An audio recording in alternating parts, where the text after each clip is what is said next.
नमस्कार दोस्तों, आपका स्वागत है द नॉलेज 2.0 चैनल पर। आज हम फिर से लेकर आए हैं एक और रहस्यमयी और सस्पेंस से भरी हुई डॉक्यूमेंट्री, जिसमें हम बात करेंगे यीशु मसीह के उन 5 गहरे राजों के बारे में जो शायद दुनिया से हमेशा छुपाए गए। दोस्तों, यीशु मसीह का नाम सुनते ही हमारे मन में एक ऐसी छवि उभरती है, करुणा, प्रेम और बलिदान की।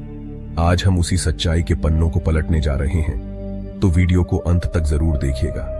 और अगर आपने चैनल को सब्सक्राइब नहीं किया है तो जरूर कर लीजिए। साथ ही बेल आइकन दबाइए ताकि ऐसी ही रहस्यमयी कहानियां आपको सबसे पहले मिल सकें। तो चलिए शुरू करते हैं यह सफर। जब हम बाइबल खोलते हैं तो हमें यीशु मसीह के जन्म का जिक्र मिलता है, बेथलेहम के एक छोटे से अस्तबल में जन्मे उस दिव्य शिशु का। फिर सीधे एक लंबी छलांग, और अचानक हम यीशु को लगभग 30 साल की उम्र में देखते हैं, जब वो लोगों को उपदेश देना शुरू करते हैं। लेकिन सवाल ये है, बीच के 18 साल कहां गए? क्या कोई इंसान इतने सालों तक गुमनाम रह सकता है और फिर अचानक दिव्यता के प्रकाश के साथ लोगों के सामने आ सकता है? कुछ शोधकर्ताओं का मानना है कि यीशु ने अपने इस खोए हुए समय को भारत, नेपाल और तिब्बत में बिताया था। यहां तक कि लद्दाख के हेमिस मठ में एक ताड़पत्र पर लिखी पुरानी पांडुलिपि का जिक्र मिलता है, जिसमें ईसा नामक एक साधु का वर्णन किया गया है, जिसने हिमालय में आकर ध्यान और योग सीखा था। क्या ये वही यीशु थे? अगर हां, तो इसका मतलब ये हुआ कि यीशु की शिक्षा सिर्फ यहूदी सभ्यता तक सीमित नहीं थी, बल्कि वो भारत और बौद्ध परंपरा से भी प्रभावित थे। तो क्या यह सच दुनिया से छुपाया गया ताकि धर्म की नींव हिल ना जाए? दूसरा रहस्य, क्रूस पर मृत्यु या जीवित बच जाना। बाइबल बताती है कि यीशु मसीह को क्रूस पर चढ़ा दिया गया और तीसरे दिन उनका पुनरुत्थान हुआ। लेकिन दोस्तों, इतिहासकारों की एक अलग ही कहानी है। कुछ मानते हैं कि यीशु को वास्तव में मृत्यु नहीं हुई थी। जब उन्हें क्रूस पर चढ़ाया गया तो उनकी सांसें बहुत धीमी हो गई थी, जिससे लोग समझ बैठे कि वो मर गए। लेकिन असल में वो जिंदा थे। कश्मीर के श्रीनगर में एक रोजा बाल नामक जगह है, जहां एक मकबरा मौजूद है। लोक कथाओं के अनुसार वहां यीशु मसीह को दफनाया गया था। सोचिए दोस्तों, अगर ये सच है तो इसका मतलब यह हुआ कि पुनरुत्थान का पूरा चमत्कार असल में सिर्फ एक रहस्य था, जिसे ईश्वर की शक्ति साबित करने के लिए गढ़ा गया। अगर यह कहानी सच्ची है तो इतिहास की धारणाएं कैसे बदलेंगी? क्या यह रहस्य जानबूझकर दबाया गया? तीसरा रहस्य, यीशु का विवाह और परिवार। मसीही धर्म कहता है कि यीशु ने अपना पूरा जीवन लोगों के लिए बलिदान में लगा दिया और अविवाहित रहे। लेकिन गुप्त ग्रंथ जैसे नाग हम्मादी के पांडुलिपि और मैरी मगदलीन से जुड़ी कहानियां एक अलग ही तस्वीर पेश करती हैं।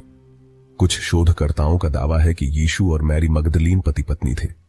यहां तक कि फ्रांस के दक्षिणी भाग में होली ब्लड, होली ग्रेल नामक किंवदंती बताती है कि मैरी मगदलीन यीशु की संतान को लेकर यूरोप पहुंची थी, जहां से एक पूरी वंशावली चली।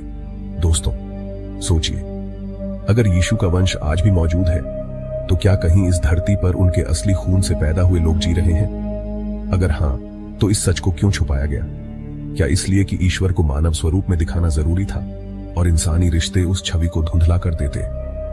ये प्रश्न आज भी इतिहासकारों और शोधकर्ताओं के बीच चर्चा का विषय है। चौथा रहस्य, वेटिकन की गुप्त लाइब्रेरी। दुनिया का सबसे बड़ा धार्मिक रहस्य छिपा है वेटिकन की उन गुप्त तिजोरियों में, जहां हजारों साल पुराने दस्तावेज रखे हैं। कहा जाता है कि इन पांडुलिपियों में यीशु मसीह की असली कहानी दर्ज है, लेकिन उन पर आम इंसान की नजर कभी नहीं पहुंच सकती। क्यों?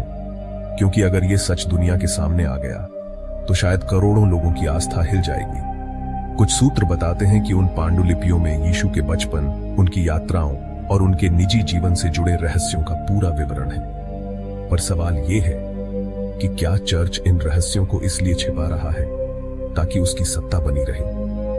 क्या धार्मिक सत्ता के लिए सच्चाई को दबाना जरूरी है? यह अनुशंका सदियों से चली आ रही है और आज भी कईयों के मन में वही प्रश्न घूमते हैं। पांचवां रहस्य, दूसरा आगमन और आधुनिक संकेत। बाइबल कहती है कि एक दिन यीशु फिर से लौटेंगे, न्याय करने और दुनिया को बचाने। लेकिन दोस्तों, क्या आप जानते हैं कि कई जगहों पर अचानक ऐसे चमत्कारिक घटनाएं दर्ज हुई हैं जिनमें लोगों ने यीशु जैसी आकृति को देखा है? कुछ रहस्यमयी घटनाएं, आसमान में चमकती रोशनी, समुद्र किनारे बालू पर खुद बनती हुई क्रॉस की आकृतियां, या फिर वो भविष्यवाणियां जिनमें कहा गया है कि दुनिया में जब अन्याय और पाप बढ़ जाएगा तब यीशु फिर से लौटेंगे। अब सवाल यह है, क्या यह आगमन भौतिक रूप से होगा या फिर सिर्फ एक आत्मिक रूप में? या फिर क्या ये सब सिर्फ आस्था का भ्रम है? हर दृष्टि अपनी आस्था से देखती है और संकेतों की व्याख्या अलग अलग हो सकती है। निष्कर्ष, सच क्या है? दोस्तों, यीशु मसीह का जीवन अपने आप में एक ऐसा रहस्य है जो जितना उजागर होता है उतना ही गहराता चला जाता है। बचपन के खोए हुए साल, क्रूस पर उनकी मृत्यु का सच, उनका विवाह और वंश, वेटिकन की गुप्त तिजोरियां और उनके पुनः आगमन की भविष्यवाणी, ये सब मिलकर हमें यह सोचने पर मजबूर करते हैं कि शायद असली इतिहास कभी हमारे सामने नहीं आया। पर एक बात तय है, यीशु ने इंसानियत को जो सबसे बड़ा संदेश दिया वो था प्रेम और करुणा, और शायद यही असली सच है। बाकी सब रहस्य हैं जिन्हें समय ने छुपा दिया। दोस्तों, अगर आपको ये डॉक्यूमेंट्री पसंद आई हो तो चैनल को सब्सक्राइब कीजिए, वीडियो को लाइक और शेयर कीजिए ताकि ये रहस्य और लोगों तक पहुंचे। हम जल्द ही और भी गहरे रहस्यों के साथ फिर लौटेंगे। धन्यवाद।